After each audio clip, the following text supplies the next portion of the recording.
Okay. I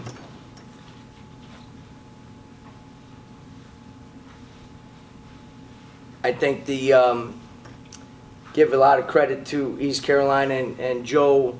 Those guys in some critical times made some really, really important plays. Got to the free throw line in the second half a ton. It's one area that I thought impacted us in the Wichita State game in the second half. Just some fouls that we have to be a little smarter on, where we just got to dig down and trust our defense that we'll get a stop. They got to the free throw line at Wichita a lot in the second half. East Carolina got to the free throw line a lot in the second half in this game. And what it does is, they're a good free throw shooting team, obviously 20 of 24 today. So it's free baskets. They don't have to score on our defense, Unfortunately, two of those plays came on, 2 of their 6 offensive rebounds. And we get a good defensive possession, we get a stop, we need to finish those plays. The stretch where we missed 9 shots in a row and missed front end of a 1-and-1 and then the second shot on a foul at the basket, those are the plays that, and we had some good looks during that stretch as well. You got to, those are the plays that you got to make for right now. We're competing at a level where we're going to be in games. 4 out of the last 5 games with 8 minutes to go. It's been a 2-possession game.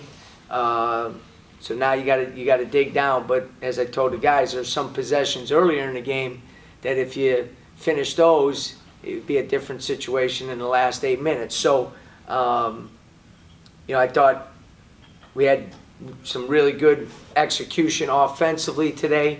Had some good looks that didn't go in and had some good looks that did go in. We got to get a couple guys that haven't played as well on the offensive end the last couple games back on track.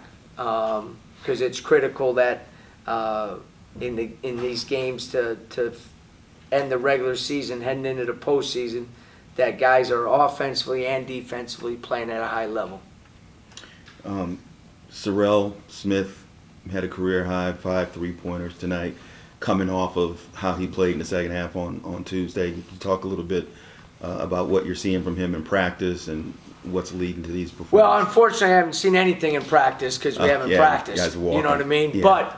But he is one of the guys. He's consistent in coming in, even when he wasn't playing as much. Coming in every morning and getting extra shooting in. It just didn't translate into games.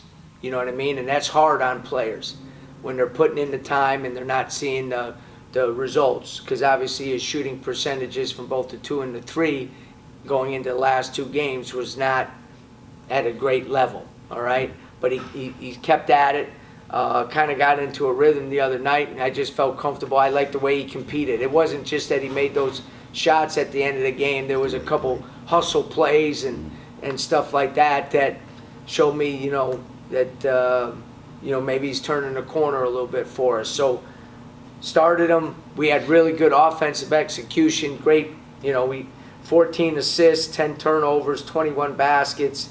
Very rarely do you take 17 more shots than your opponent and not win the game. So we, I was pleased with the way he played. I was pleased with his shot selection. Because sometimes when a guy gets that start now, he's, but he showed the maturity and took quality shots for us. So obviously, as he moves forward and plays more, we got to get some other things from him as well, but it was a good start for sure. Maybe he doesn't need practice. Yeah, maybe. I mean, the one thing is, even without the practice, obviously we go through the coverages and the walkthroughs, and he's still coming in every day, no matter what it is. He comes in the morning before his academics and always gets in 45 minutes of shooting, half hour, 45 minutes.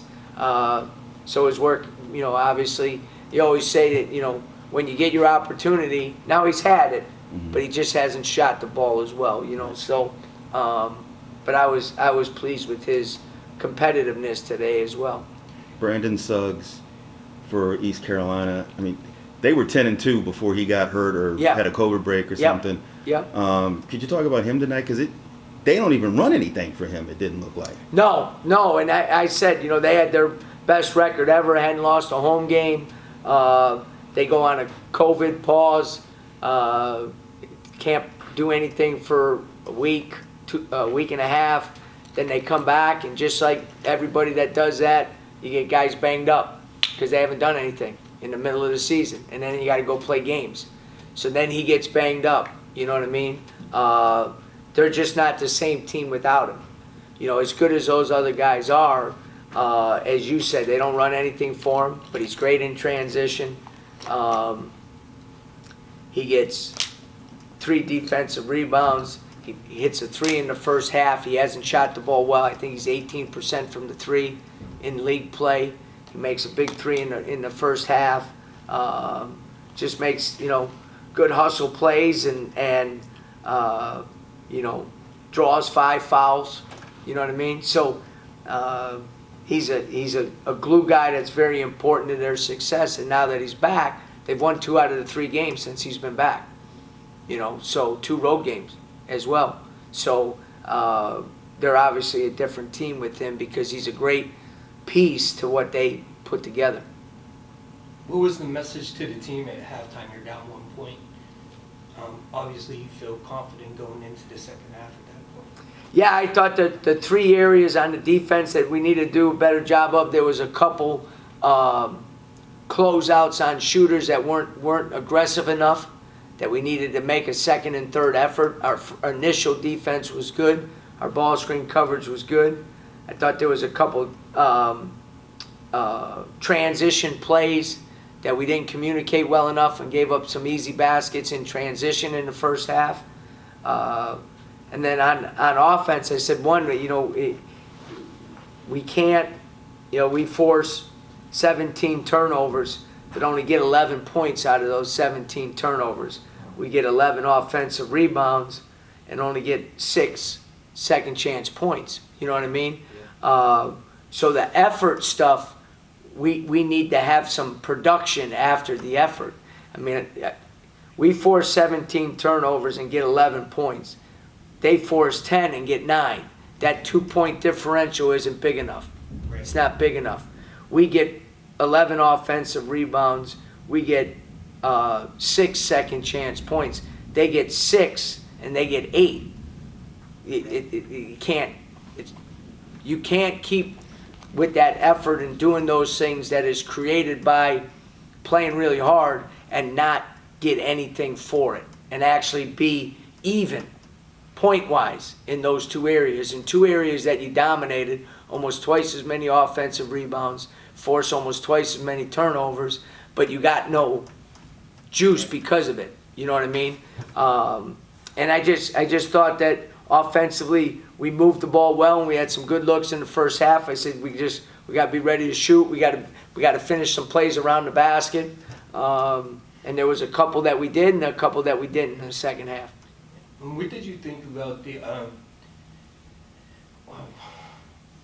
goaltending? I believe that was on Hines. Yeah. Yeah. Did you have an issue with that? Or? Did you see me? Kind of. Yeah, well, there's your answer. Yeah, there's your answer. I can't talk about that particular play. Coach, you guys are cutting back into the deficit late in the second half, down 5. They had a shot with the shot clock winding down, like 1:40 left. Yeah. How much of a backbreaker was kind of that for you guys? Well, yeah, I think we're down 5, and we run a really good offensive action, and Javon throws a great pass to DJ in the corner, and he doesn't make it.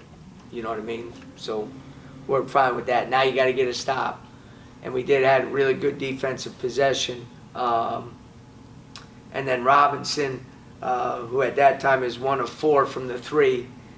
Makes the shot at the clock, so you have a chance to cut it to 2, and now your next possession it's 8. So that was a tough one. We obviously maybe on that defensive possession, clock awareness, understanding that the clock is winding down. Maybe you got to push into Robinson a little bit more so he can't get the shot up on that. He can't drive it. There's not enough time to drive it. But that was a tough one. That probably sealed the game. You know what I mean? Even though we had, with 30 seconds to go or 28 seconds to go, it's a 2-possession game, and we have another wide open 3 to cut it to 3. To cut it to a 1-possession game. So, sometimes you get those breaks, and we didn't get that either one of those today. DJ makes it. We get a stop. Now it's our ball with down 2 with a minute and a half to go. So, but you usually make your own breaks. You know what I mean? You usually make your own breaks. And although I thought our guys competed at a much higher level, the next step is to be able to make some of those plays. And you contained them pretty well in the first half, I believe, under 40% from the field. They come out in the second half, they're shooting 50% from the field. Kind of, what did they switch up in that second half that gave you that commission? Well, yeah, I thought they got a couple transition baskets, which are, obviously high percentage baskets there. And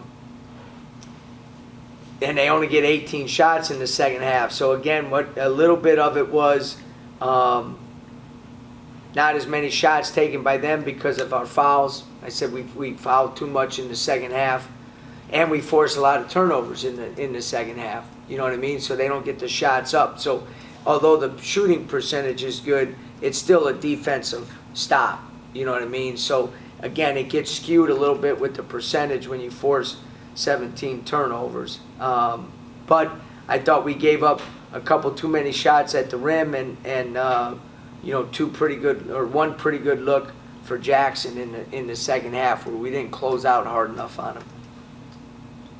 You guys are in the middle of a 4-game losing streak, longest losing streak of the season so far. Kind of what's the message moving forward as you guys go into the home stretch, going to the conference tournament? Yeah, obviously we have a quick turnaround. In less than 48 hours, we would have played already. You know what I mean? We play at noon on Saturday against a team that hasn't played all week. So we got to dig down right now. You know what I mean? We got to dig down. We got to play with the same type of intensity that we've played 4 out of the last 5 games. Obviously, we're going to face, a team with Horn and Griffin who really hurt us in game 1. We got to do a great job on those 2 guys, and then we got to keep evolving and finding guys that offensively can put the ball in the basket for us. Because against their matchup zone, you got to move the ball, you got to attack the basket, but you're going to have to make some shots as well. So, message is that we got to dig down. We're gonna play. No one's gonna feel sorry for us. We got to get back to work and get prepared for Saturday afternoon at noon. Thank you, guys.